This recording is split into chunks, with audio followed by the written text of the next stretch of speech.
ini hadis yang akan membuat Anda tenang setelah mengikuti.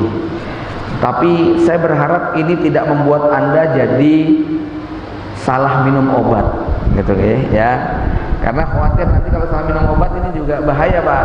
Ada jamaah kami yang berantem gara-gara hadis ini. Saya bacakan hadisnya. Rasulullah SAW bersabda, hadis riwayat Imam Tabrani, sesungguhnya di antara hamba-hambaku ada yang tidak baik imannya kecuali dengan kemiskinan. Jika aku kasih harta yang banyak, imannya malah rusak. Tapi ada di antara hamba-hambaku yang tidak baik imannya kecuali aku beri kekayaan. Kalau dia miskin, imannya jadi nggak baik. Ada di antara hamba-hambaku yang dia imannya menjadi baik kalau aku beri kesehatan. Seandainya dia sakit, imannya jadi nggak baik. Dan di antara hamba-hambaku ada yang imannya jadi baik ketika dia sakit. Seandainya sehat, malah jadi maksiat.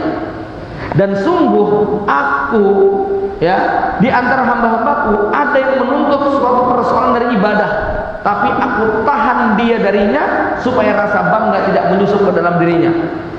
Ya, niat bangun malam 3 jam, bablas sampai jam 6 baru bangun. Bersyukur, alhamdulillah nggak ujub, gitu ya. Oh iya, Allah sengaja tuh nggak dibangunin malam hari supaya nggak muncul ujub. Karena kalau kamu tahajud semalam suntuk nanti malah bangga, ujub, gitu kan? Ya, wah kayaknya cocok aku yang kayak gitu tadi, gitu ya. Nah, ini jangan salah minum obat maksud saya ya. Sungguh aku mengurusi urusan hamba-hambaku berdasarkan pengetahuanku tentang apa yang ada dalam hati mereka. Sesungguhnya aku maha mengetahui lagi maha mengenal. Bapak Ibu yang dirahmati Allah, setelah membaca hadis ini, pikiran saya begini, kayaknya saya nggak bagus jadi orang miskin ya, gitu ya. Ya Allah, aku kayaknya cocoknya jadi orang kaya deh. Sebab kalau jadi orang miskin kayak imanku jadi nggak baik, begitu ya. Ya Allah, takdirkan aku jadi orang kaya aja lah. Wong niatku jadi donatur kok, nggak jadi donatur miskin yo nggak jadi beramal, kan begitu ya. Tapi mungkin ada di antara ustadz-ustadz latihan bisnis, baru latihan bisnis, bolos ngajar berhari-hari ya. Baru dapat pesanan 100 botol ya, sudah nggak masuk ngajar, sudah ini, sudah nggak mau taklim. Kayaknya antum bagusnya miskin aja lah, kaya terlena, begitu kan ya. Baru dapat pesanan 200 bungkus, sholatnya sudah nggak jamaah. Ini nggak bagus imannya ternyata kalau kaya, gitu ya. Nah, ceritanya setelah pengajian ini ada 2 suami istri ya. Ya, gara-gara apa? Istrinya ngomong begini, Bi, setelah kita ikuti kajian Al-Fatihah tadi, Umi berpikir kita ini bagusnya jadi orang kaya, gitu loh ya. Jadi paling tidak SPP anak kita itu nggak telat. Ya, kebutuhan kita cukup lah, nggak harus banyak, berarti cukup. Syukur-syukur ada kelebihan, bisa infak, bisa sedekah, bisa bahagian orang tua. Kata suami apa? Justru Abi kebalik. Abi kayaknya cocoknya jadi orang miskin, gitu ya. Lah tadi kita baru, suaminya ini buka bengkel mobil, Pak. Lah tadi kita dapat garap mobil, habis sholat asarnya jam 5, begitu kan ya. Kayaknya Abi nggak bakal jadi orang kaya nih ya. Baru dapat orderan begitu aja, sholatnya sudah telat, gitu ya. Wah, ini berantem. Tat, ini gimana Tat? Saya jadi berantem sama suami saya gara-gara memahami hadis ini, begitu kan ya. Mudah-mudahan antum juga tidak berantem nantinya ya. Intinya begini, intinya begini. Hidup itu pilihan. Ya. Anda mau memilih apapun, fokusnya bukan di kaya atau di miskin. Fokusnya adalah di mana letak kebaikan imanku. Gitu loh ya. Di mana letak kebaikan amalku.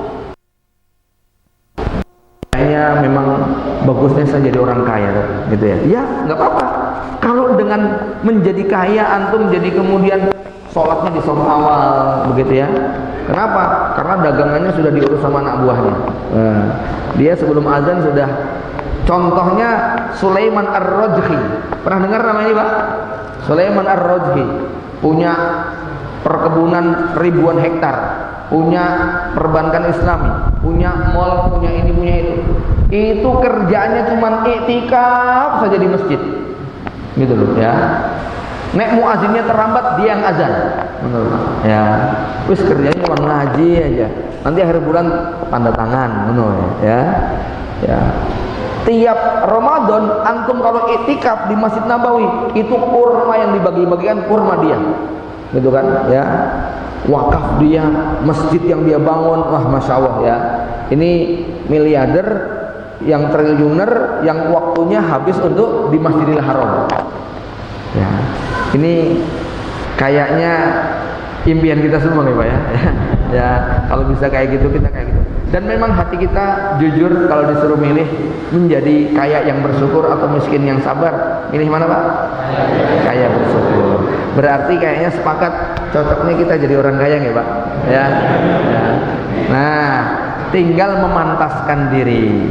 Ketika menghadapi ujian, ada panggilan azan, baca Qur'annya jangan kurang dari 1 juz per hari, zikir pagi petangnya dilazimi, sholat jamaahnya jangan masbuk, begitu kan ya. Kemudian baca bukunya, kemudian apa, ini semua harus ditekuni semuanya. Khusus buat para santri di pondok pesantren ya, atau ustadz-ustadznya, ada satu hal yang perlu direnungkan.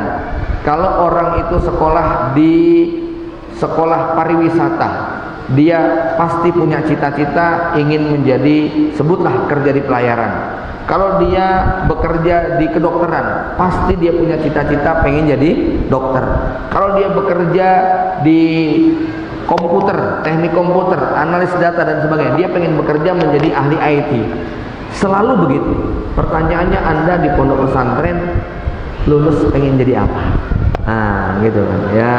Pengen jadi apa?